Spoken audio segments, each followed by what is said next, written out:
Okay, welcome to reel number 2, the Nauction 72 highlights reel. We're going to start with lot number 458. This is a 14-inch Columbia. 14-inch Columbia and Victor recordings are pretty rare. For one thing, they're oversized, they get broken easily, and also they didn't sell all that well. So this one you can see has some wear on it. It has a crack in it. But still, as an example of another example of a long playing record, this is one that you should have. So we looked at long playing Edison diamond discs, 24 inches time on a 10-inch and 40 on a 12-inch record. We looked at long play Victor program transcriptions, 10 and 12-inch on those. Now we have here a longer playing Columbia record, very early recording around 1904. These were also done one-sided, as we had talked about some of those program transcriptions were. But this was before two-sided records were really being commercially sold, so we'll give them a pass on that. As I said earlier, two-sided commercial recordings were introduced in 1908, so this is a few years earlier. So we can see that we have one label variety here, and then here we have a second 14-inch Columbia with a slightly different label variety. The other one didn't have anything at the bottom, but this one says this record should be reproduced at a speed of 60 revolutions per minute. So instead of 78 here, we have a 60. A 14-inch 60, if you will. The Sultan of Sulu. All right, so a couple of nice recordings there to add to your type collection of recording formats. The second one is graded V, but it does not have a crack. $100 minimum bid. This first one had a $50 minimum bid. If you can get it for that, that will be a good price. Nice record if you can get it. That's right. You can get it if you try. If you try. Those will play well too. All right, so next we're going to go into our operatic and classical section. Now, as you guys who have been following us for a while know, the last 2 or 3 auctions have been pretty sparse. Not in terms of quantity, but in terms of rarity. Given the virus, I have not been out on the road a whole lot, and when I have been on the road, I've been looking more at pop collections and operatic collections. So we've got a ton of operatic material which we're working our way through, but it's not high dollar, terribly rare stuff. But I did pick out a handful of things here to show you that you might have some interest in. Again, we're going back to a few record sleeves like we had earlier. This is a Tamano sleeve. Tamano had a special deal with the Victor company where his records were sold in these nice sleeves. Other guys were not. Not even Caruso had a great record, Victor record sleeve, but Tamano did. You can see when you pull the record out, you'll see his face there.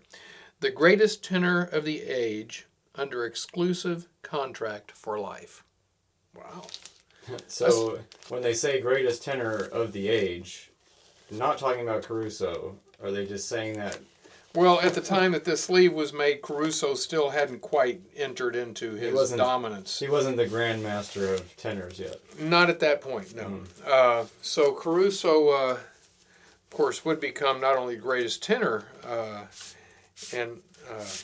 the age, but perhaps the greatest opera artist of all time. And the greatest artist that was also an opera singer with his little cartoons. Yeah, caricaturist, right.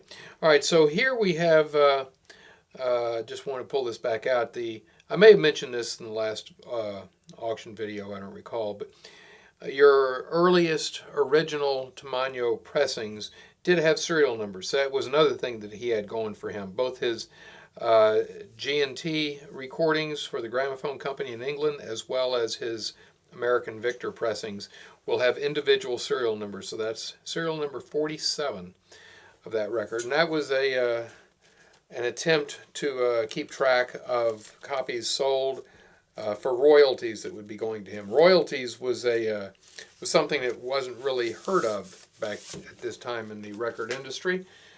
People were paid for a recording, and that's the last they would have heard from the recording company. But Tamano was a little bit more astute than that, and he figured he could bargain for a better deal, and so he did.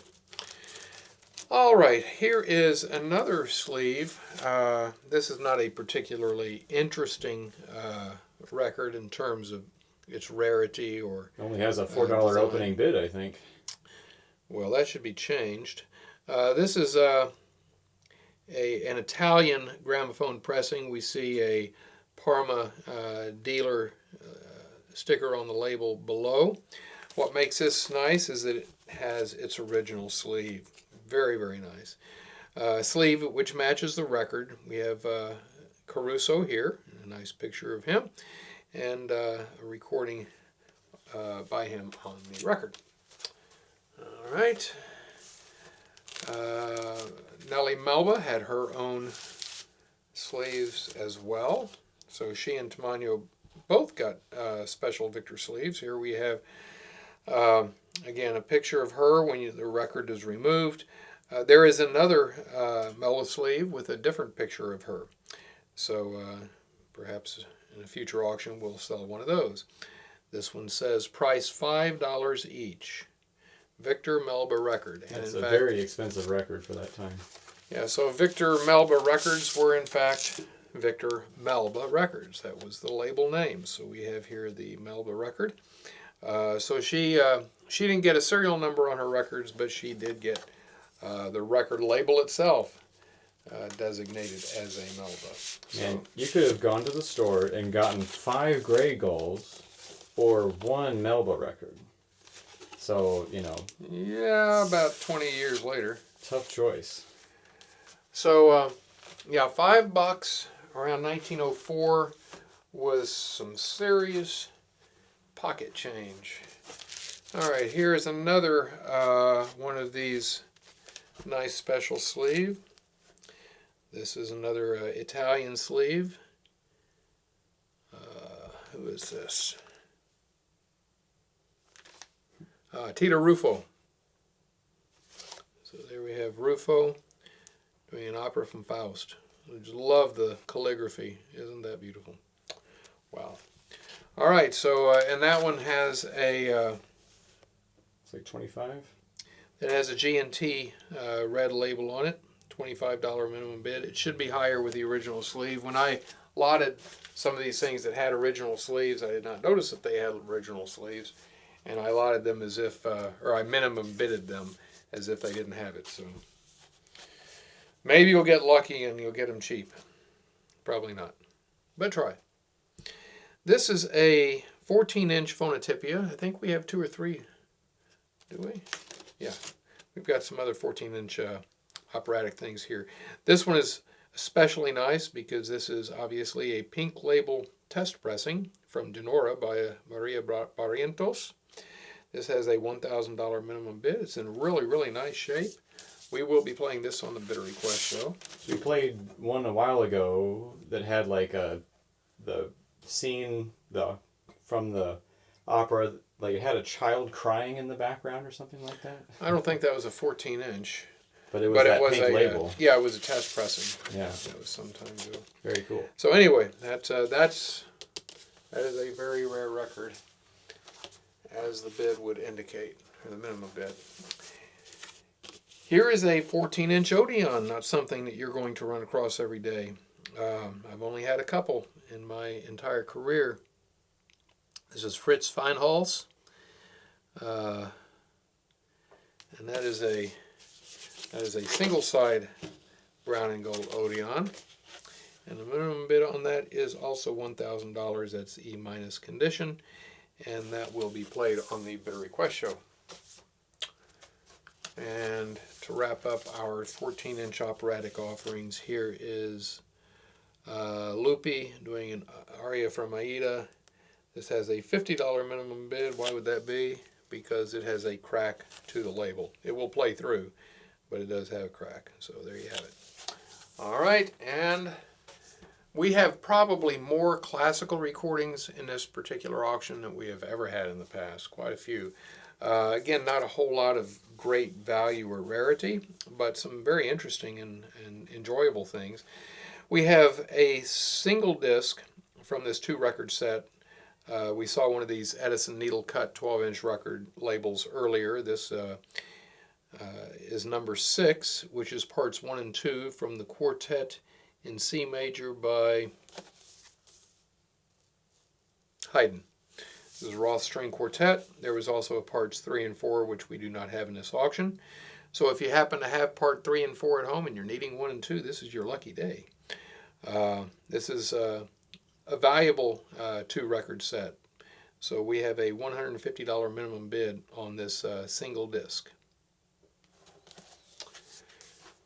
Also, in our operatic and classical section, we have a series of reissues. IRCC, that's the International Record Collectors. International. It says right there, International Record Collectors Club. International Record Collectors Club. Thank you, Jack. See, Jack serves a lot of purposes here at Nauction Records, and one of those big ones is to keep me straight.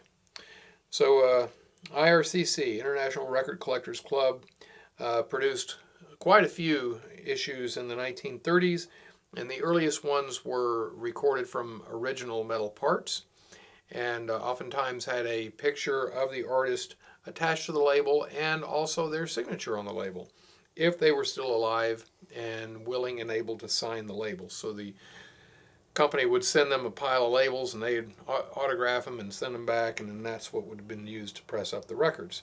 Now this particular record is not pressed from an original master, because that would have been very difficult. This is Jean Dureski, and these recordings were taken from Mapleson cylinders during live performances, and therefore never saw the light of day as a disc until the reissues were made. What is, by the way, what is a Mapleson cylinder? Okay, so Lionel Mapleson was the archivist for the Metropolitan Opera in New York, and when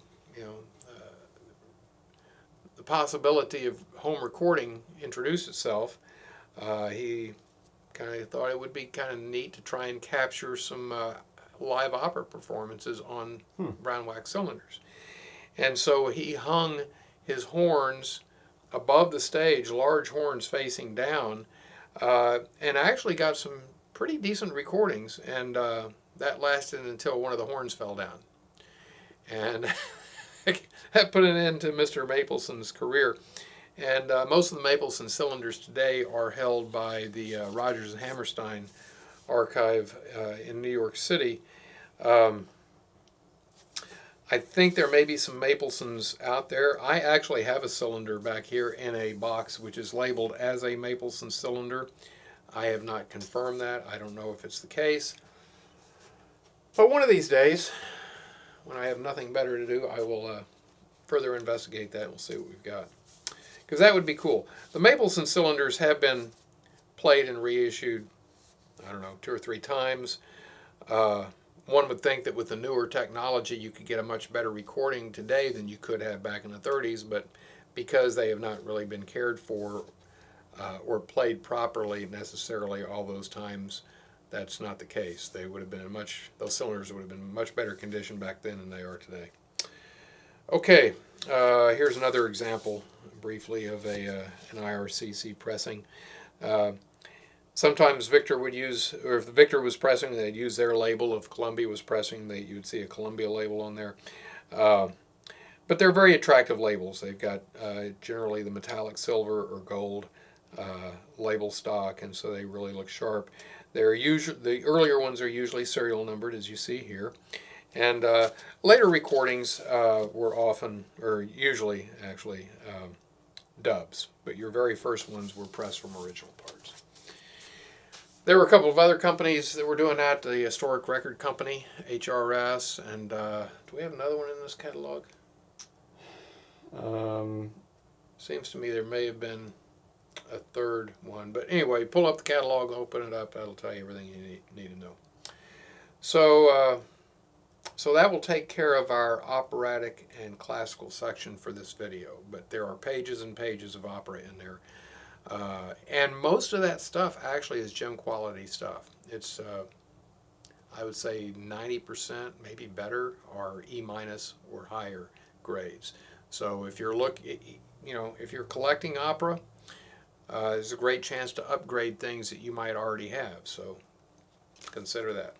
So the next category we're going to go to, Jack, I believe, is the Christmas category. So we always run a selection of Christmas records in our auctions, or in our fall auctions, that is.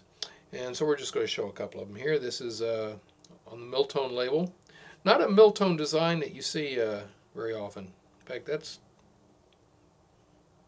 I'm having a hard time remembering seeing that at all. Because Miltone usually is those picture labels, right? Yeah, they're usually hand-drawn, cartoonish picture labels, and there's another variety that you run across. But this particular one is unusual. You couldn't think of anything to go with that record. So this is a $50 minimum bid by Little T-Bone, Christmas Blues. Here's another recording of Christmas Blues by Cool Papa Smith on the Uptown label. Produced by the Lasso Record Company in Austin, Texas. We've got a little bit of a crayon stain on that side, but this slide over here is fine. You better change your ways, woman. Not going to tell you again.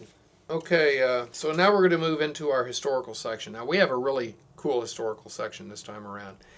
We usually do. Some are better than others, but this one is really nice. It starts off, I believe, with our election and campaign-related recordings. Let's see here. That would be on page 44. Yeah, campaign and election. Since we have an election coming up here shortly, I figured we would put some of this stuff in here. And we start with a very unusual record. This is the only copy of this I've ever run across, ever heard of.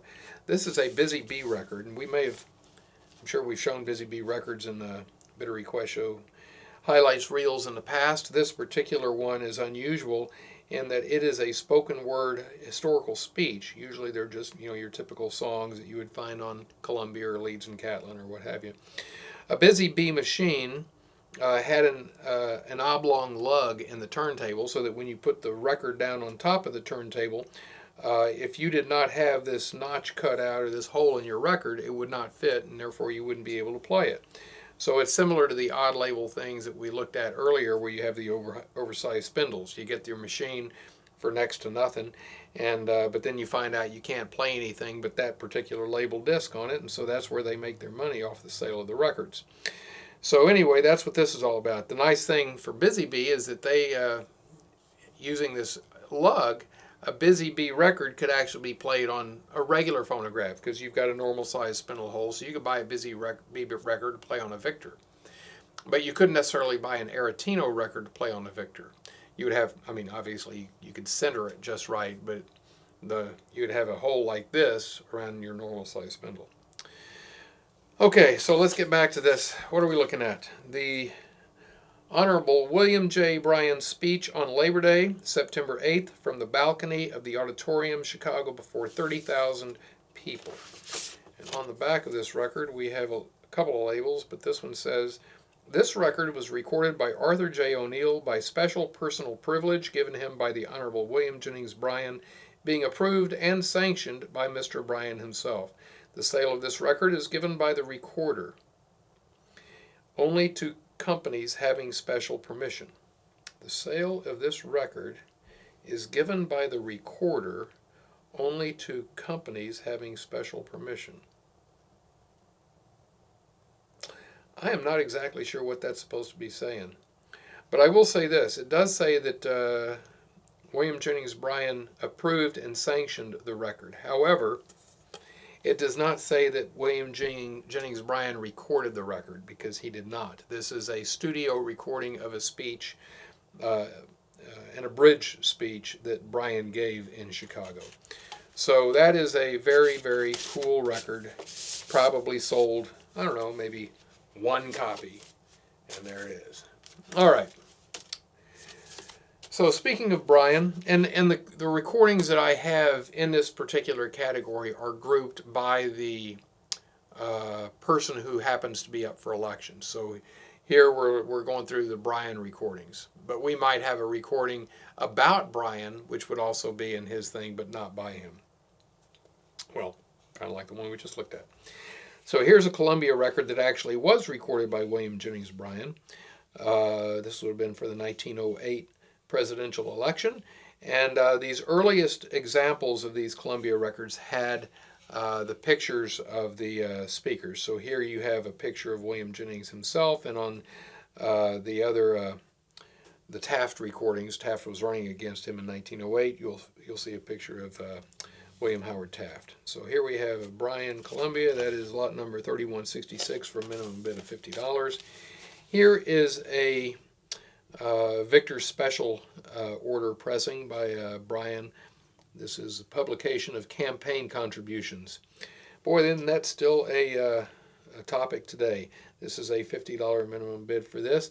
This would not have been produced prior to the 1908 election. This is a much later label style, and this was the type of label style one would get on their records when you sent into the Victor Talking Machine Company to order something that was no longer in the catalog.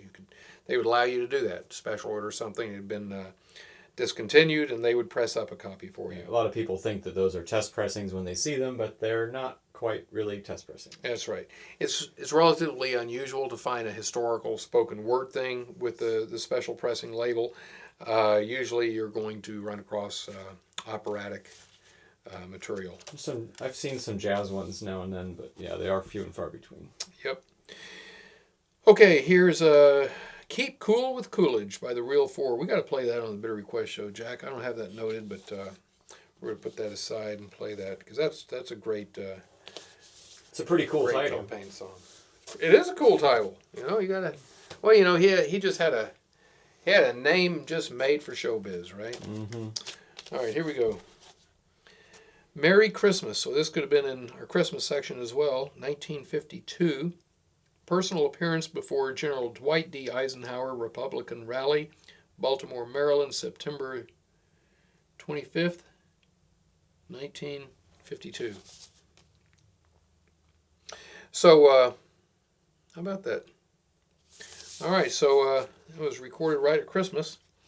And this is a recording with Rosa Ponsell and also John Charles Thomas. And you will also hear Eisenhower speaking on here as well. And this thing says this. It was autographed by Miss Ponsell. To Lloyd Garrison, whose ingenuity made this possible. Love, Rosa. And Mark wrote down on here, Lloyd Garrison was a recording engineer and collector who recorded many of Ponsell's performances. So apparently they were good friends, and she signed this to him. Apparently he had something to do with the making of this recording, and we have a $200 minimum bid on that. Okay, this is a pretty rare bird. Look at that. That's a white electrical transcription record. Now, we talked about how the Victor long plays were called program transcriptions, and I mentioned that was actually a term typically reserved for radio recordings, and here we see that. So electrical transcription, which means that this would have been something that would have been played over the radio. We have O Susanna, a special recording for the GOP. That stands for Grand Old Party, or the Republicans, for those individuals who live outside of our borders who might not be familiar with what that represents. So it's kind of an unusual label one would see for Jeanette. The flip side is the same. Is it the same take? I don't see any information in the wax. I think it's the same thing. This side says B, the other side doesn't say A or B, but I believe it's the same recording. This side you can see some cardboard imprints. So if you see in the catalog a record that says CBI, the letter CBI in the defects column, that stands for cardboard imprints, and so that's what this represents. When a record is sitting on a piece of cardboard that gets damp, then that often will leave these little marks across the record, which can sound on playback if they're significant enough. This record, it's not that important with because you got the same song on both sides. You don't have to listen to the bad side, right? So great that they thought that far ahead. So maybe that's okay. why So they had one-sided so here we records. go. Here we go. I wrote this is I wrote this down when I was listening to this a few months ago. So there are two takes, and the side one take is louder. Side one take. So that would be this one. So the louder side has the imprints, which will help you to not hear the imprint so much. But it's basically the same material, though. So we see here that Alf Landon was a Republican nominee in 1936, and his daughter, Nancy Kassebaum, was a U.S. Senator from Kansas from 1978 to 1997. How about that, Jackson? How about that? Mm-hmm. We're going to be playing that on the Bitter Request Show. So did we pull the Bitter Request Show stuff out of these? Well, Bitter Request Show stuff is in there. Okay, so maybe I shouldn't be pulling it out and let you just pull it out. Sorry, guys, a little in-house chatter here. All right, here's our next one. This is lot number 3196. Row, Row, Row with Roosevelt. Official Democratic campaign song featuring Eddie Dowling, who was also the composer of this. So we'll be listening to this on the Bitter Request Show. Single-sided disc. So we mentioned that the Taft Columbia's also featured his picture. And here we have one of those, 1908 presidential campaign recording, Postal Savings Banks and Their Advantages by William Howard Taft. This is pre-Federal Reserve era. And here we have another one by Taft. These are $50 minimum bid records. And Victor also produced a series of Bryan and Taft recordings for the 1908 election. Of course, it was all the rage. You even had both Columbia and Edison cylinders, these guys speaking, largely giving the same speeches. And so it's a challenge to collect the entire set. Now, here's the ringer. You know, you're collecting Morgan dollars, you're moving right along until you need something like an 1889 Carson City, and, you know, who has that kind of money? Well, you can collect all those Taft and Bryan recordings to put yourself together a nice set of the 1908 presidential election campaign speeches. But if you're going to have the complete set, you got to have the Prohibition candidates as well. The greatest political party. So this is the only recording I have ever encountered of 1908 Prohibition candidate speeches. You can see it's got a very interesting catalog number, A7001. Maybe that was the only 7000 catalog number used by Columbia. We have this side is A.S. Watkins, Prohibition candidate for vice president. But on the flip side, called We Shall Win This Fight, we have E.W. Chafin, Prohibition candidate for president, except not really. It says in small type, recorded for him by Reverend E.L. Eaton. So Mr. Chafin, the presidential candidate on the Prohibition Party, apparently was not available that day. So maybe he was hungover or something. Maybe he was, Jack. Maybe he was. All right, so that is a rare record. So that's got a $500 minimum bid on it, and probably should have a higher minimum bid. That is rare. Good luck if you want that one. All right, so we have the Honorable Champ Clark, who was Speaker of the House. And this is lot number 3212. So we've gotten into our 12-inch. We had the 10-inch listed first, then we moved to the 12-inch. That would be on page 46. And Mr. Clark was the Democratic presidential nominee in 1912. So here we have a couple of talks by him. All public plunderers look alike to me. How about that? And here's another one. American Citizenship by the Honorable Champ Clark. And now we get to Theodore Roosevelt. Another one of those special order labels. Right. The Liberty of the People. The Abyssinian treatment of Standard Oil on that side. And Mr. Roosevelt pays his respects to Penrose and Archibald. These are $100 minimum bid items. Okay. Why the Trusts and Bosses Oppose the Progressive Party by Roosevelt. And here we have Taft. William Howard Taft, Peace, and Address.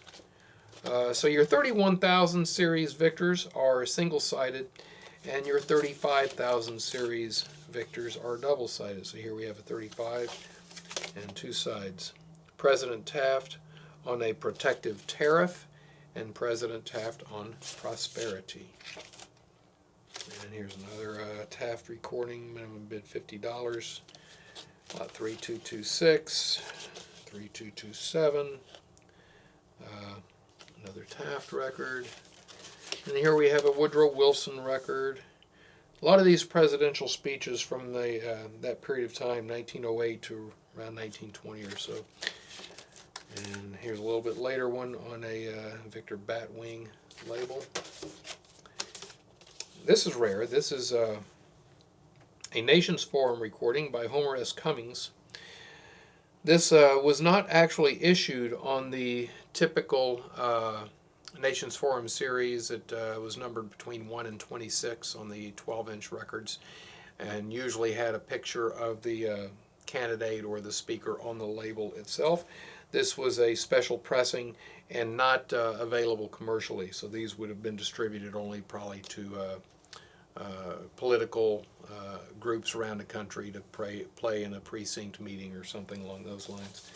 So, so this guy, Homer Cummings, was the chairman of the Democratic National Committee, and he is speaking on the achievements of the Democratic Party. And that's probably from about 1918.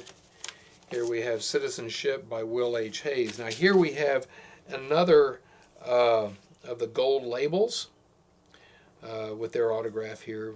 Of course, that's printed. It's not actually a real autograph. But this one was issued in that 1 to 26 series. So this is not a rare recording like the one we just looked at, which is why this one has a $50 minimum bid to this one's $500 minimum bid.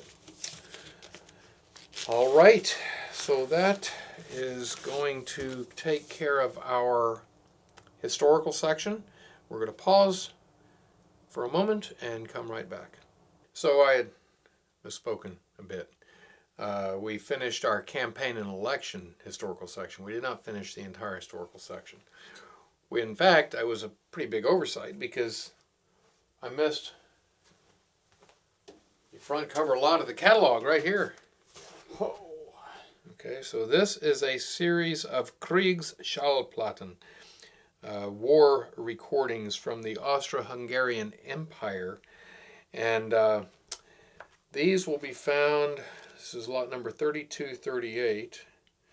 So if you turn in your catalog to page 46, you will see at the bottom a section that describes these recordings. These are all 12-inch records recorded in 1916 and done by the Lindstrom Company of Austro-Hungarian military leaders. And the primary recording here is by Franz Josef I, His Majesty Kaiser and King Franz Josef I. These were recordings that were made on behalf of orphans. These were done during the wartime period, and so that was a big concern. They were to benefit military widows and orphans because the World War I, or the Great War, had already been underway for a year and a half when these things were done, and it was not long after that the Austro-Hungarian Empire was dissolved altogether. But this is almost a complete set of these. So here we have a record label very much like those Nations Forums we just looked at, but a totally different deal. This is obviously a European recording, not an American. Very interesting. This is a 12-inch record. Like all 12-inch records, it has two sides. See? Here's the other side. Just doesn't have any grooves on it. And this side has a grand total of 24 seconds of recorded material right here in this one band. A lot of shellac. What, shellac like a wartime material? They'd be wasting a lot of shellac here to do a 24-second blurb I mean, by like, Franz Josef. the famous shellac drives was a World War II thing. I don't know. It was. I don't know for World War One that they Maybe they weren't using it so much. I never in heard World of War I. shellac drives for World War One. No, I don't think that there were, but yeah. Who knows? Anyway, there we go. So that's that, and each one of these has its original sleeve along with it. So here we have the sleeve that accompanied that record. And as you can see, that was in really, really nice condition. All of these are in pretty much really nice condition, which I don't know. I find that to be a little surprising that these would have survived in this shape all together. And they weren't necessarily all together. I picked these up at a couple of different places. But I'm going to show each one of these as promised in the catalog because something that most of our customers have probably never seen before. Again, these are military leaders. Franz Salvatore on that side, and Leopold and Salvatore on this side. Herzog Leopold Salvatore. Herzog is Duke Salvatore.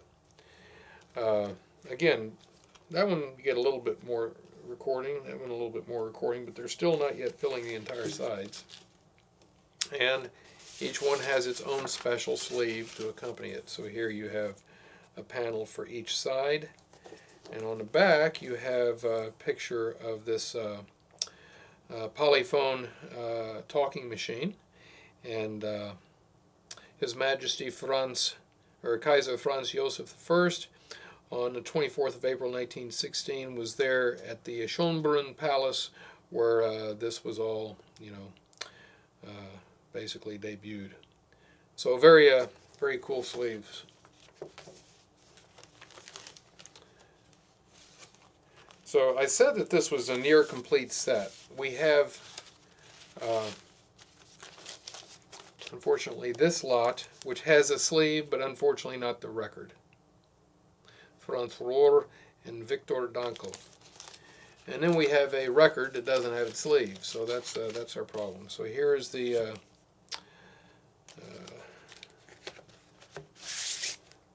record for that side. But that looks like it does have the sleeve for it. Well, this one does, but I got one in here that okay. doesn't. Yeah. So this is Duke Friedrich, and this is Karl Franz Josef. A different person from the Kaiser. A lot of these names are just taken from each other, and so it starts to get a little confusing as to who's who. And then here's your sleeve for those two. Again, you guys have the pause button if you need to pause anything and write something down.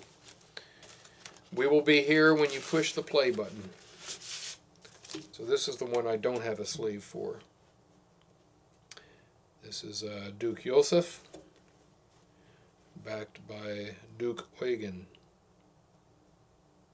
Oberkommandant. Bless you. Grazie. Danke. All right, and here we have Friedrich von George. These were all recorded in the late 1915, early 1916 period. Here's another one. This also is a 24-second talk.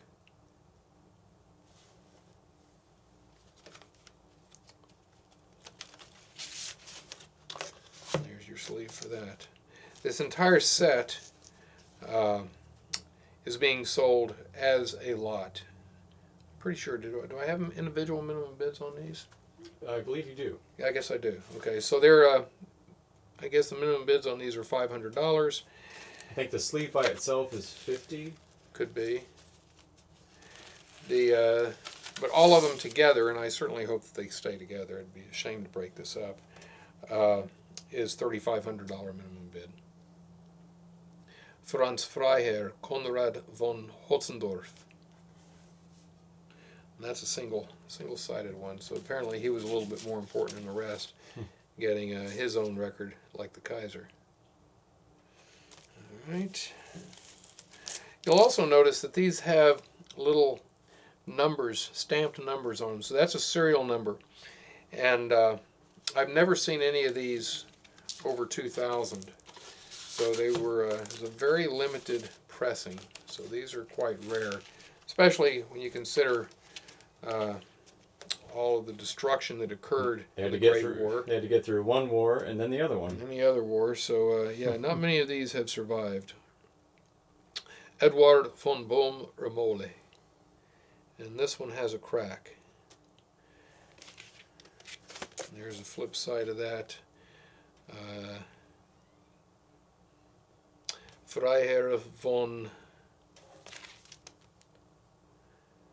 Pflanzer Balten. All right. So that is all of those, and I'll just show you this. We've talked about this in the past. We mentioned it, I think, earlier in the video. This is the 5-volume set of German-produced record labels by Rainer Lotz, and I was looking for information on these. This did not appear in the normal or the regular listings, but it was in his appendix in volume 5, and he actually pictures each one, including the one that I don't have here, and has a whole write-up on them. Like I say, these were Lindstrom recordings. So there's a lot here. It's in German, but it's not too hard to understand, and there's always Google Translate, right? It's very, very, like the whole book is very lusciously illustrated. Yes. It's very nice. It is. We might as well just, here's a whole series of Postcards. No, these are postcard records. Oh, okay. Like we saw earlier. So these are all records. So this is like I say, this is a book on labels. See here we're already into the W's, and we'll get to Zonophone. This is volume 5, the last volume in the series. Here we have the Teddy records. This is the counterpart to the U.S. Red Ravens, okay, with the magic mirror. And so we've had Teddy records in our auctions in the past. You get pictures of records in the original sleeves, which is really nice. It's all full color. Look at that. If you do not have this in your library, and you happen to collect foreign records or records sold around the world that were actually made in Germany, and Germany was a huge producer of records that were exported all over the world, including the United States, then you need to add that to your library. Again, it's one of those things that if you don't get it when it's available, these things go out of print just like that, and then you're paying 2 or 3 times what it originally sold for to get a copy. And so, and a lot of the books that are on the shelf back here behind me, examples of that. Lots of discographies up there that are very sought after today by people who either didn't know about it when they first came out, or maybe weren't collecting at that time, or just kind of were sleeping and they missed out on getting it when it was $75, and now they're going to pay $300. So, yeah. And you can, you can find a lot of that information in those books online, but there is a very large amount of the information that is not available anywhere but there in the books.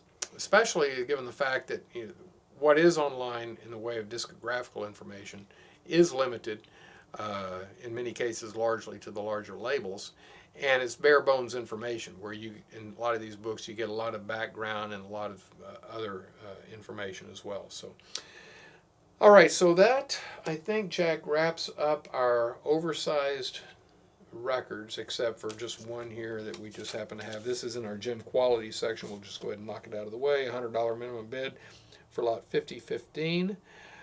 Creole Rhapsody, parts 1 and 2 by Duke Ellington and his orchestra. Not a terribly rare record, but in terribly nice condition. So that will take care of our oversized material. And now we are going to begin looking at some more 10-inch records.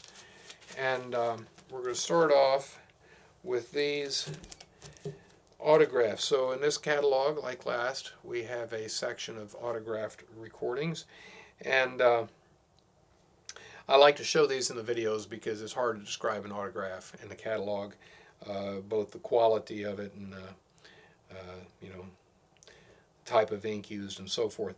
So, Jack, you tell me if I need to pull anything out of a sleeve here. Now, this is going to be difficult to see regardless, because this is a black pen that didn't register real well. You got that? Yeah. Oh, good. Then you're seeing it better than I am. Who is it? It's Mildred Bailey. Oh, how sweet. So there's a Mildred Bailey autograph on a Parlophone. Very nice. Minimum bid on that is a mere, I don't know what it is. It's whatever the minimum bid is for that section, so it's like $15. $15. And so, and it's interesting too. That's a Parlophone. It was the original recording was issued on Vocalion here in the States. So maybe she signed it when she was on tour, or maybe a collector from the UK had that record, moved to the US, and had her sign it here. So it's just kind of a little interesting note there. But anyway. All right. You don't see Mildred Bailey signed records every day now, do you? No. And then, so this is from the Riggs collection, it looks like. Okay, so Quentin Riggs was a prominent collector of acoustic recordings and personally friends with a number of the early acoustic artists, and would attend the special days up at the Edison National Historic Site where a lot of the earlier recording artists would gather, and they would just reminisce, and kind of big reunions that were going on back in the, I guess, 40s and 50s. You'd run into people like Billy Murray and so forth. So anyway, he got a number of records autographed that way. This is Jeffrey O'Hara, who is the composer. 1949. He's the composer of this record. Composer on that side, okay. Here is, all right, so this is interesting. This is a Victor Red Seal, obviously, with the top half of an HRS label with the signature on it. So apparently, like I mentioned earlier, the labels were sent off to the artist to sign for the IRCC and HRS recordings in the 1930s in return. Not all of those labels actually wound up being pressed into a record. You know, those IRCC and HRS things that are serial numbered, you very seldom run into serial numbers much higher than 100 or so. So they didn't sell. There wasn't a huge subscription base. This couldn't have been a big money-making thing, and so they wound up with more record labels than they had subscribers, and so those were not used for pressings. In fact, back in our library, we have a picture on the wall, may appear in one of our Nauction videos, with a bunch of just the labels themselves mounted with the signatures. Very nice. So apparently somebody took one of those, cut it in half, and glued it to a Victor Red Seal. So, still very cool, very cool, very attractive. Emilio de Gogorza. Here we have. Really, is that Gene Goldcat? That's Gene Goldcat. That's Gene Goldcat. When was the last time you saw a Gene Goldcat autograph on the record? Now. So that's really cool. Really, $10 minimum bid? Yeah. No, get out of here. No, that's who minimum bidded this auction, Jack? Oh man, I'm telling you, giving it away. Seriously, if anybody winds up buying that for $10, no. It's time for me to find a new job. You know, I actually only just recently found out that Gene Goldcat's family, when they moved from Europe, settled in Marshall County, Indiana, which is where I'm from. No kidding. Yeah. So actually, they just opened the old Art Deco theater back up, and Josh Duffy, who's one of the preeminent Goldcat performers these days, is going to have his big band, the Greystone Monarchs, play the theater. The Greystone Monarchs. In November. Yeah. It's going to be a great event. I wish I could make it, but I'm a little far away. Pretty cool. Yeah, very cool.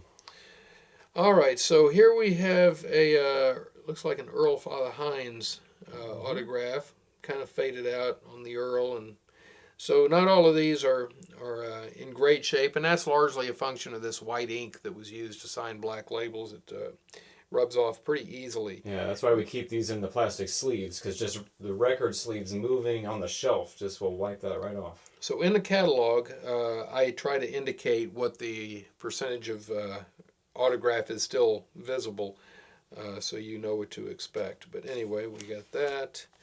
We've got this one by, who is that? Phil Neely, Phil Neely. who's probably the vocalist, I suppose. Phil Neely. Yes, he was a vocalist. And Abe Lyman. So we have Abe Lyman on the top and Phil Neely on the bottom. So Very cool. all right. And here we have another kind of faded out one. Red Nichols, Sincerely Red Nichols. Is that what that says? Mm-hmm. Can you read that? Yeah, I can Yeah. kind of see it. Another connection to Marshall County, Indiana. Red Nichols, for a short time, attended Culver Military Academy. All right. Now somebody's going to want this. This is an Aileen Stanley autograph. So we have some Aileen Stanley collectors out there. This is your chance. Maybe your last to pick up one of hers. Okay, sincerely yours, Herb Wiedoeft. Herb Wiedoeft. Okay, there you go. However you prefer to pronounce it. That's the way I pronounce it. Okay, and here's on the jump label. Who do we have, Jack?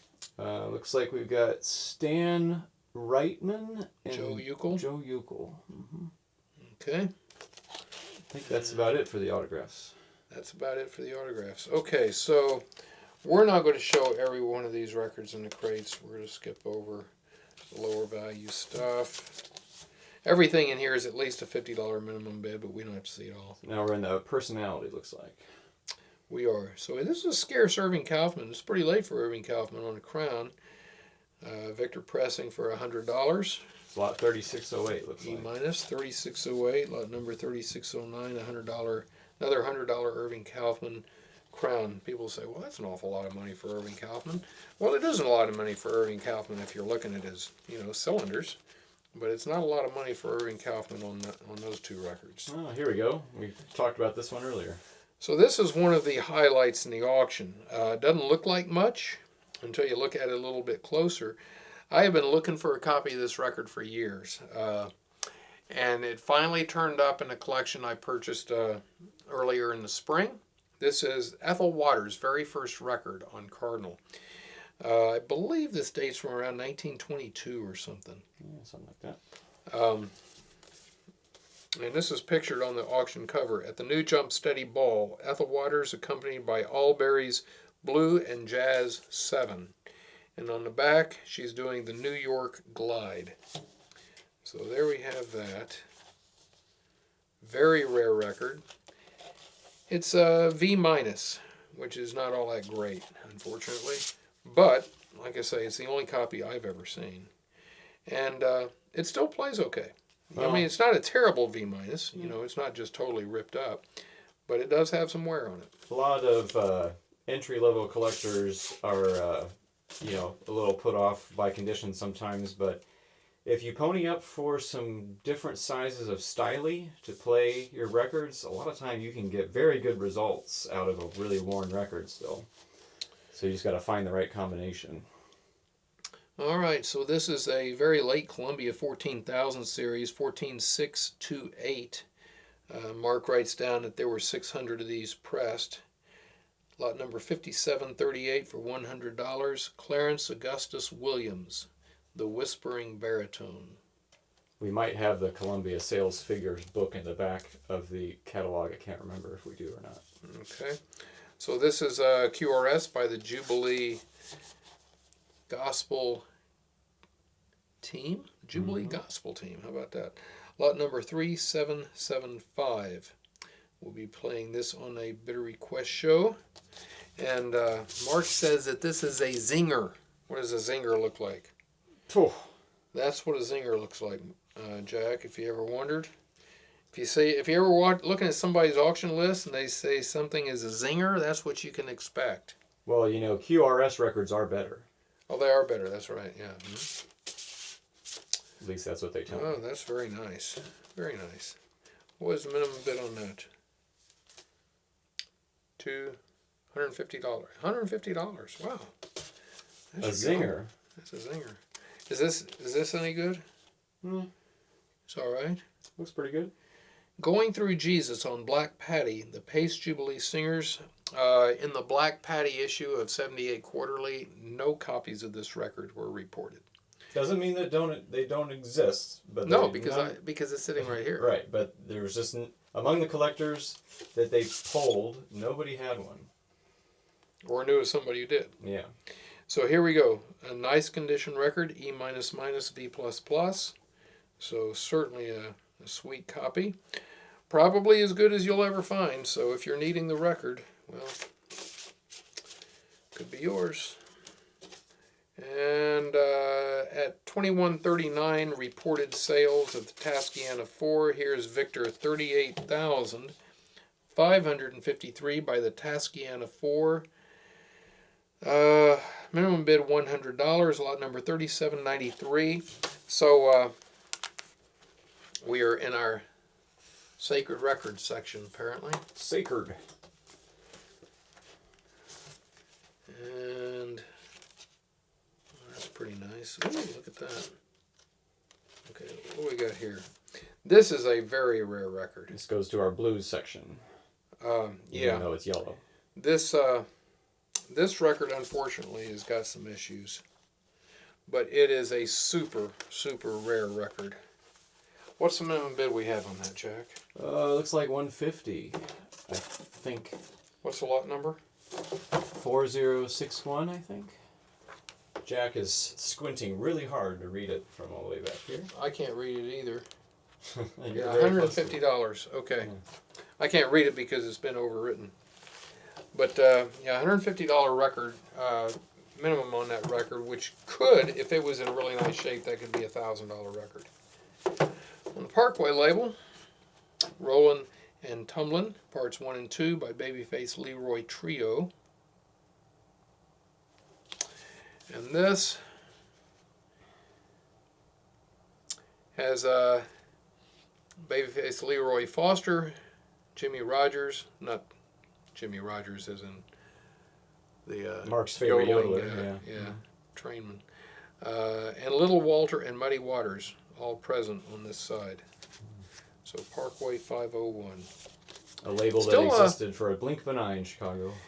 In spite of the fact that the spindle hole is all chewed up, it grades V+, plays well, and you should be able to derive some audible enjoyment. It's an important Chicago blues seminal recording. So here we have Black Ivory King on Decca 7000 series for $100, lot number 4070 in E condition. Black Boy Shine Vocalion. It's a Dallas recording. And that's a minimum bid of $100, lot number 4067. We've had this record, not this particular copy, but one of these in the past, and sold for, I don't know, $700, $1,000, something like that. On the Jackson label, this is a very, very unusual record. And we talked about and played this on a Bitter Request show a number of years ago. This is lot number 4068 at $500 minimum bid. If I'm not mistaken, one of the sides, this side is by Gold Rush, All My Money Is Gone, and this one says by Black Diamond. One of these sides, it seems to me, was like playing at 90 RPM or something. It was crazy. Yeah, one of them plays at, weird speed. Right, here we have a Brown Wax Paramount by, can't read it, Edna Hicks with Porter Granger's Orchestra, $100 minimum bid, lot 4139. Mark writes down clean, and then he underlines it twice and throws an exclamation mark on it. So it must be pretty clean. Yeah. Does it look clean to you? Looks pretty clean. As many seasoned collectors know, Paramount, clean for a Paramount is pretty subjective, but that is a objectively clean Paramount there. Yeah. So here's the Lightning Hopkins Gold Star. Gold Star was a Houston label. Yeah, it's our Houston buddy, Lightning Hopkins. And lot number 4158, $250 minimum bid. Vinyl. This is an actual vinyl pressing. It's in E condition, and so you're not going to find a better sounding copy of that. Score. Another Lightning Hopkins record. $50 minimum bid, lot number 4154. Another vinyl Gold Star by Little Son Jackson for $100, lot number 4161. And 4162, $75 for another one of his titles. That one may not be vinyl. Freedom Recording Company, lot number 4168, $100. Leroy Country Jackson, accompanied by... It's Leroy Johnson. Oh, Johnson, sorry. Accompanied by Nunu Pitts on bass. You know Nunu Pitts? That may be a record worth listening to. I never heard of Nunu Pitts. $100. Okay. Here's an example of a John Steiner Paramount. This is, when you see these black and silver Paramounts, they are not original pressings that were made when Paramount was actually in business. These were done later. Some of them are original recordings, as in made when the record was pressed. Some of them are reissues or dubs. Some of them are transcriptions of piano rolls. Yeah. Yeah. This one is $100, lot number 4188. Death Sting Me Blues by Sarah Martin with King Oliver and his band. So that would be a reissue one. Right. Mm-hmm. This is late Memphis Mini record. Her recording on J.O.B. Chicago label, pretty rare. That's $100. We had one in much nicer shape than this. It sold... it may have brought as much as $1,000 a few years ago. We took, I think we took that to the Austin Record Show, and you got all these, because LP guys are a different breed than 78 guys, you know, Yeah, and all these guys at the Austin Record Show are looking out and they're like, oh, you actually like breathe on those sometimes, and we're like, yeah, it's just a record, and they're like, oh, I would never touch it.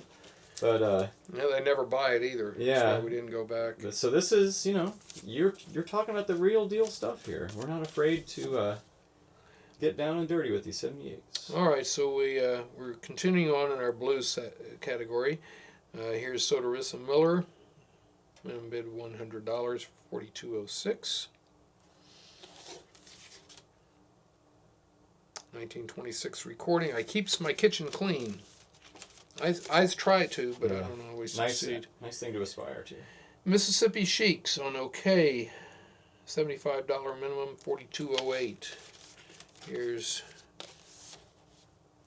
Columbia Bessie Smith, 14,000 series, blue label, $50 minimum bid, 4222. $150 minimum bid for lot number 4224. Bessie Smith Black Mountain Blues, 4228. OK recording for $50 minimum bid. Do Your Duty by Bessie Smith. Fairly common record, but nice shape. 4239. Clara Smith. So we've hit the Smiths. Here's Hazel Smith for $100 on the OK label. V++ copy. Get up off your knees. Okay, let's see what we got over here, Jack. Probably more Smiths. Like Mamie Smith? Look at that, Mamie Smith. Hey. That was a big family, all those Smiths. 4254. No wonder they were so hard keeping up with. Maybe it was the Jones that you had to keep up with, was it? There's a lot of those too. Okay, so anyhow, Mamie Smith, yep. On the OK, $50. What a title on that one. Mama Whip, Mama Spank. Yeah, well, I was probably on the receiving end of some of that. Harold Label, St. Louis Jimmy, whiskey drinking woman, $100 minimum, $42.65. $75 minimum bid here for Clara Smith, $42.44. There's a nice blue wax copy. There. Isn't that pretty? That's a good looking record, Jack. Lot number 4245. It's only $100 minimum. It's got a, I think it's got a label tear on the other side, but this side is just beautiful. It is for sale. Yeah. That is a high Columbia number 14638. Yeah, we got not a terrible label Or tear. 633, I think, but yeah. 633. Yeah, Okay. it is very, very desirable record. I love, yeah, those black label blue wax records are just gorgeous. They are. $100 minimum bid on this Gold Star. E Condition, Baby Out Me Blues, Baby Quit Me Blues by Andy Thomas. Here's an Ethel Waters Paramount. That's a whole lot more common than that Cardinal we looked at. King of Spades, Petey Wheatstraw and Vocalion, 4318. Let's see what we got here. A couple of So getting into Here's jazz a now. $75 California Ramblers Edison needle type record, V++. That's a BRS item, it looks like.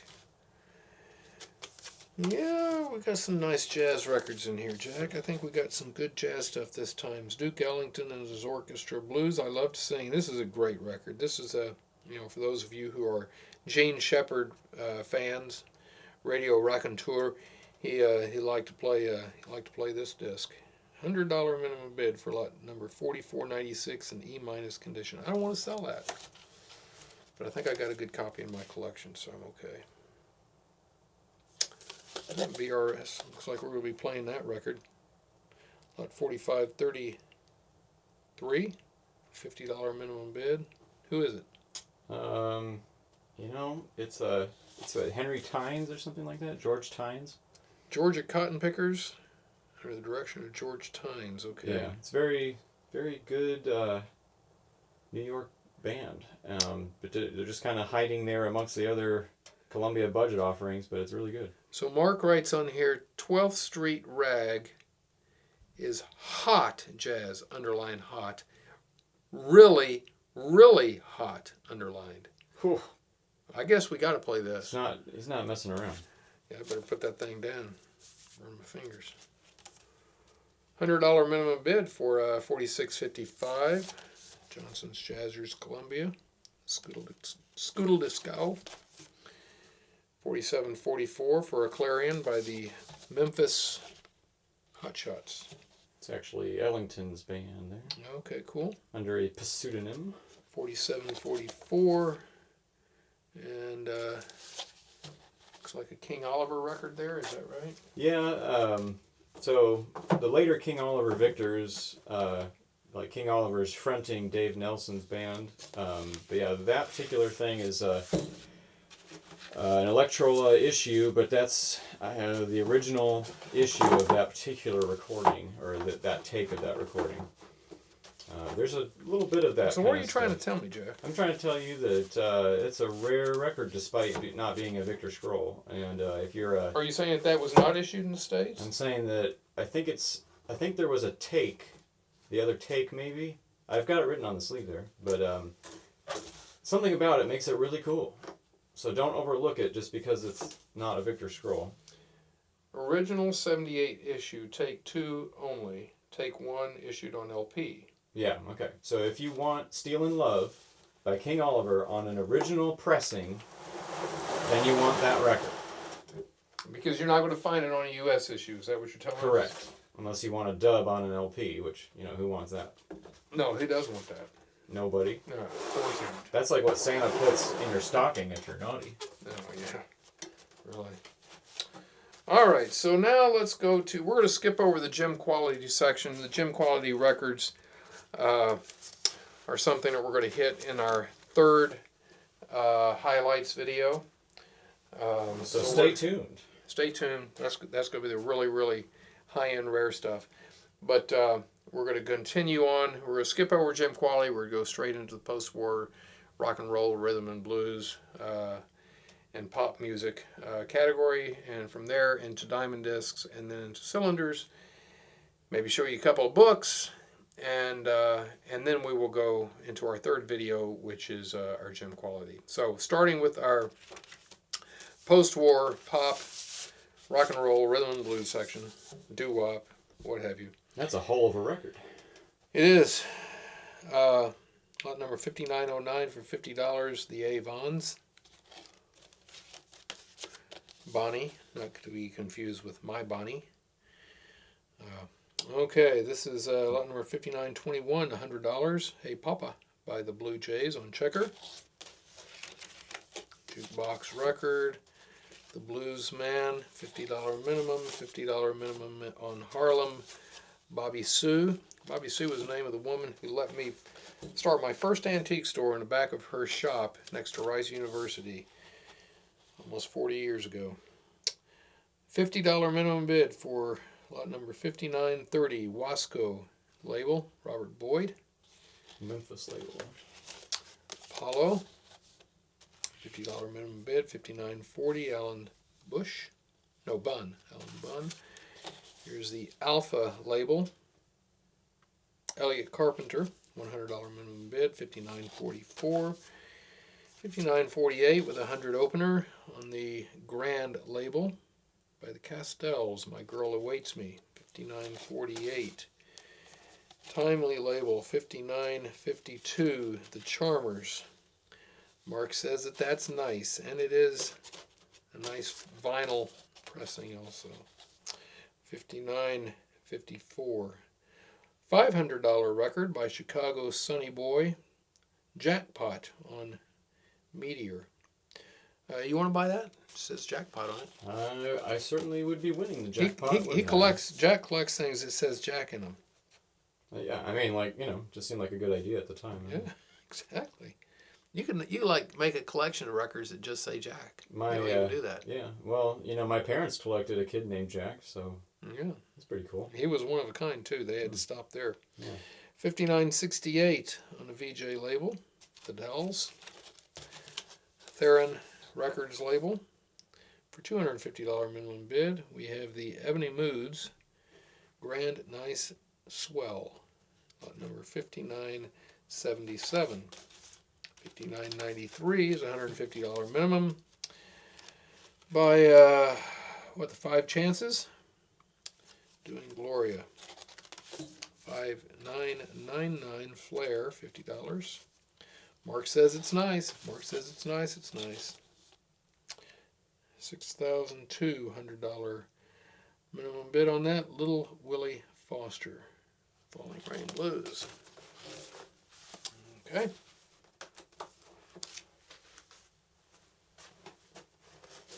Lot number 6005. Look out on Club 51. I think this may be pictured on our cover. The Four Buddies, $250 minimum bid. It would be me and Jack and Mark and Brian. There you go. That's it. And here's the Timely. We saw a Timely earlier, black and white. Here's a red and gold label, 6016, $50 minimum. The Gay Tunes. Most of the time those black and white labels are disc jockey special pressings. But not always. We've been corrected a couple of times when we said something was disc jockey and that was just a regular label and just didn't know better. It's just the record label being cheap. All right, lot number 6019, $200 minimum bid. Boyd Gilmore on Modern Hollywood. Gold band record here. All right. Styx Herman, $50 minimum, 6034. Here we're going back to Lightning Hopkins. Lightning Hopkins will show up both in blues and in post-war, and it's sometimes just a matter of who's doing the record sorting and on what day as to how that happens. But lot 6046 is $150 minimum bid on Herald. And here we have on the trumpet label Luther Huff, Bulldog Blues, 6049 for $100. $150 will get you in the running on Jubilee. Lot number 6050, Frank Fatman Humphreys. You'll notice that Fatman, Jack, has a opening parentheses, but no closed parentheses. Guess they couldn't Well, actually fit. do. No, look, you go all the way through, and they finally close the parentheses down there at the end. So That's so pretty funny. the billing is Frank, and then all this other stuff. Yeah, they're billing it as Frank Fatman Humphreys Orchestra with the four notes, close parentheses. So there you have that. And they did that on the other side too. So I guess that was intentional. It's on a first name basis. Yeah, it was just by Frank. We'll just say it was Frank. Here's Treat Records, lot number 6056 for $100. Mark says that there are a few flecks of red in this pressing. Okay, Mark, let's see if you're right about that. You see any red flecks? Probably not going to show up. There's Oh, one. there we go. Oh! Look at that right there, huh? Wow, that is a very nice fleck. And there's a little fleck here, too. That's a big old fleck, ain't it? Oh, my gosh. By the Inspirators. So we can say that that is mottled wax. Or maybe not. Flare. Lot number 6060 for $250. Elmore James. Dust My Blues. While you're at it, dust my dresser and that table over there. 6061, $75 minimum bid. Elmore James, Goodbye. And here's Floyd Jones on VJ. 6066, $250 minimum. And here's one of those things. Okay, this is vinyl. All right, that's pretty flexy. On Lloyd's, is that a disc jockey thing? You think? Look at that, It says disc right jockey there. record. Wow. So that is a disc jockey record. 6078 for $50 minimum bid. It's nice. By the Larks. It is nice. At least Mark says it's nice. And here's something somebody decided they were going to muck up with their Crayola. Little Johnny and Muddy Walters doing Shelby County, the Aristocrat label, for $100. If it weren't for all that writing on there, it would have been like $250. But what are you going to do, Jack? What are you going to do? You're going to mark it down and move on. Little Walter on Herald. $500 minimum bid. We got another one of these. Look at this. Don't stop now. Look at that. So that is what record number 403. And here we have record number 404, also for $500. Lot number 6090. Rollin' Blues, Little Walter. Willie Love on trumpet, 6093 for $50 minimum bid. Jack, I don't know what you wrote on that. How much is that? Looks like we got lot 6097, 150, I think. 150 for a true tone copy by the Tritone. Magic Chords. Tritone. Okay. I'll go with Tritone. Trumpet label. Buddy McCain. Stay out of automobiles. Let that be a lesson to you. $100 minimum bid for lot number 6100. I wonder why that says somebody wrote Jerry on there. Yeah, I know. Maybe we're telling Jerry to stay out of the automobiles. Huh? Did you write that on there? It looks like my handwriting. It does look like maybe your that's Jerry, the guy's first name or something. I don't know. All right. So, Chance, I think this is probably a disc jockey label. So we have 6126 for $50. The Moon Glows. And here's another $50. So a lot of these are Moon Glows. these labels are like made by Chess, right? It has about the same typeface. Yeah, some are. Yeah. Here's United by the Moroccos. And here's a rare one. This is RPM. Black Gal by Mumbles.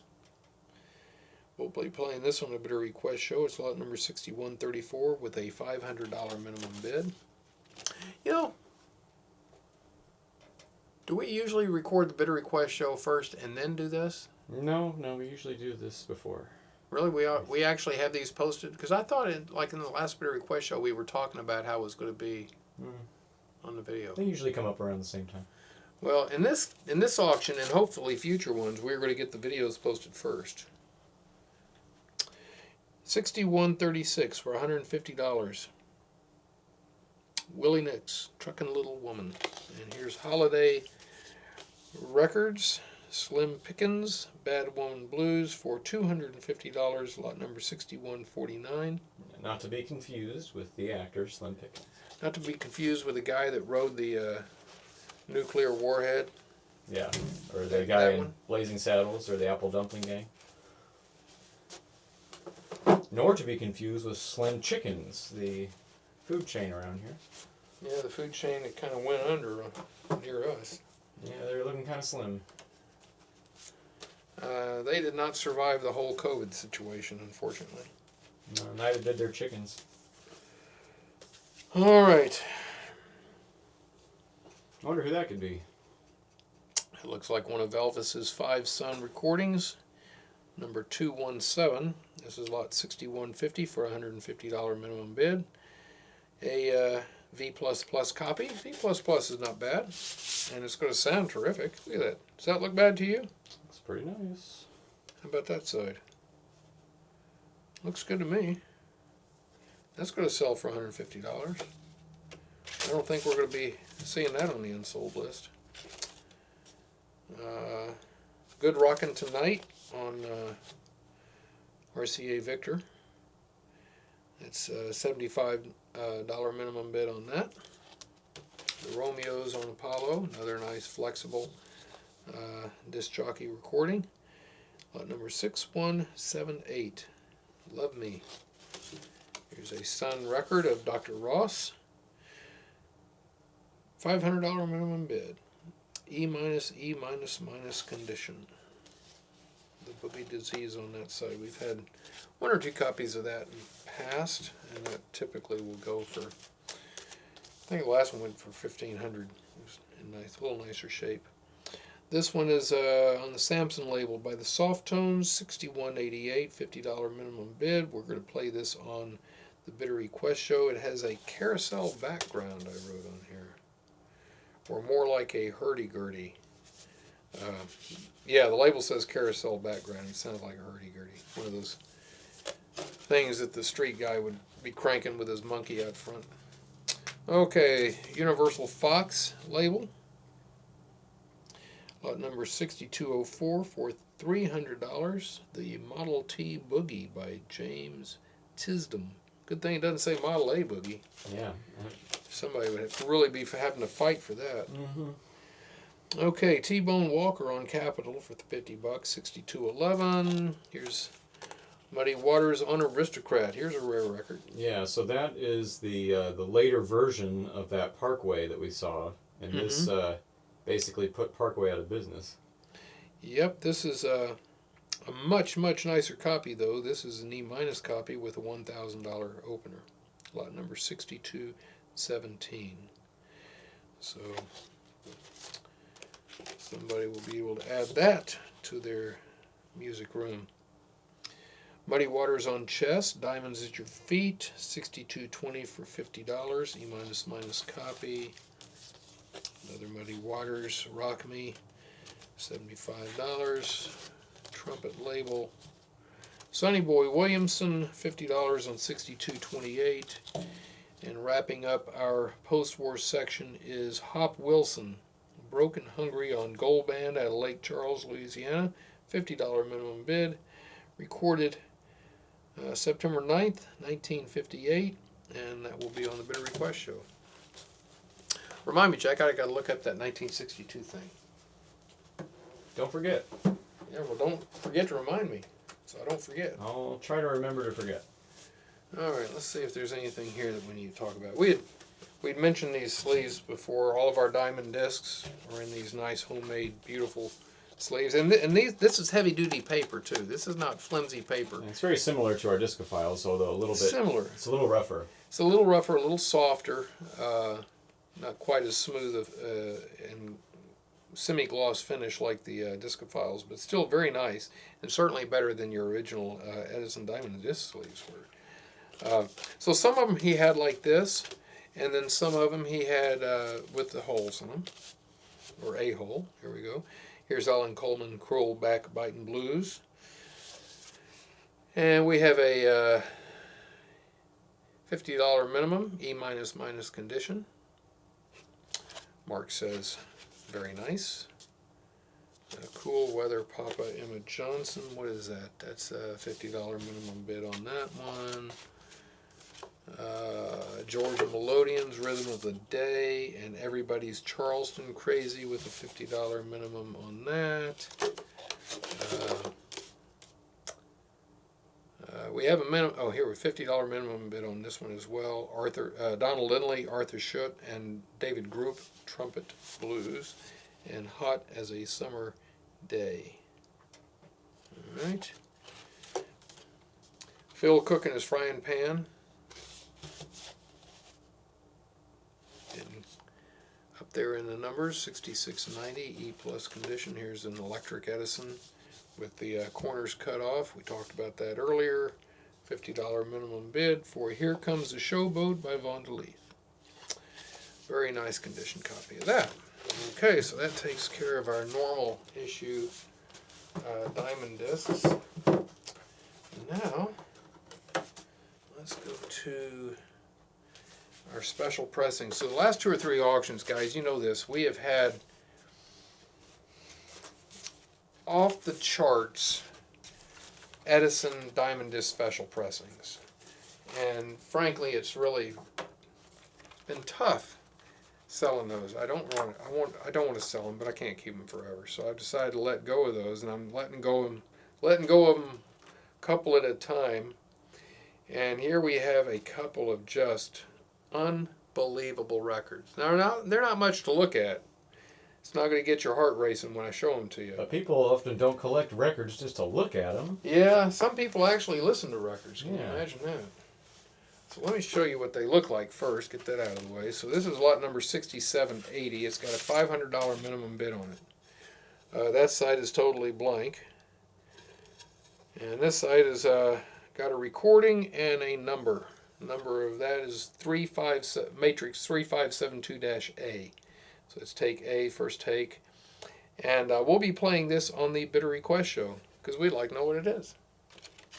Oh, wait. We already know what it is. What is this? Jack, this is the Edison Jobbers record. Oh. Edison Diamond Disc Jobbers Association Convention, February 9th, 1915. So this is a crazy record. I was listening to this to try and figure it out because there's no information on any of this kind of stuff.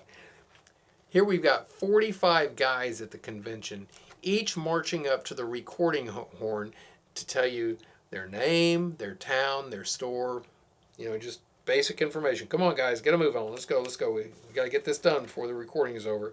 And some of them, they're very nervous. You can tell they're not quite sure what to do, and others come through very well.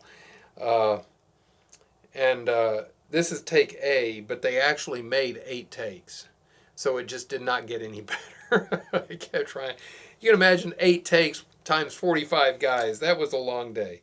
But I'm sure it was kind of fun and something that they probably talked about the rest of their life, how they were a real Edison recording artist. Certainly took the rest of their life. And I don't know if I don't know if every one of them got a copy of this. This is the only copy I've ever seen. I'm sure there's a copy at the Edison site in Jersey, but you're never going to have another chance at that record. And if you're an Edison collector, you need to go for it. Otherwise, listen to the Bidder Request show. You can at least hear it. That's a minimum bid of $500, which is actually far less than what that record will or at least should go for. Now, the next one has a minimum bid of $1,000. It's lot number 6781. It doesn't really look any better than the one that we just saw. Well, actually it does. It's a little glossier. Single-sided. Okay. We do have a little chip down there, but it doesn't get into the grooves. Not a big deal. Again, all we have is a matrix number, that being, 11787-B, so it's take 2. So some of you guys may have seen a very, very rare record, which I have a copy of somewhere in this building. I've been looking for it now for a year or two. I have no idea where it went. But it is the gold label special pressing of Say It to the Edison, or Say It to the Ediphone by the Happiness Boys with Charles Edison address on the backside. Charles Edison was Thomas's son and running the Ediphone division. And that was a special pressing to celebrate the 50th anniversary of the phonograph, like 1927. And so I don't know where that is. It's somewhere in this building, unless somebody walked off with it. Well, this is not as nice looking. It doesn't have the nice, pretty gold label on it. It doesn't have Charles Edison's speech on the back. But what it is an alternate take by a different artist. So what we have here, instead of Jones and Hare, we have Walter Van Brunt singing "Say It to the Ediphone," unissued test record, recorded July 8th, 1927. And at the beginning of the record, which we will play on the Bitter Request show, you'll hear a piano and studio chatter. So anyway, just another fantastically rare. What is this doing in the wild? How come it's not in the vault at West Orange? Kind of a deal, but here it is, and you have an opportunity to add that to your collection. Okay, so we saw an Edison long play earlier. Here are a couple more. Like I said, there were only 8 issues in the 10-inch long play run series, and this is 10,004, minimum bid of $100 with an original sleeve. This is 10,007, which is much rarer. It's $300. In nice E-plus condition, probably unplayed with the original sleeve. I can guarantee you that's never been on an actual long play phonograph where it would not grade E-plus. So, that, tell me if I'm wrong, Jack, but I think that covers all of our disc records outside of the gym category. What are we missing? Well, I'm going to go to the cylinders now, huh? I guess we are. So why don't we put this on pause? You guys go get a drink, and we're going to go get some cylinders.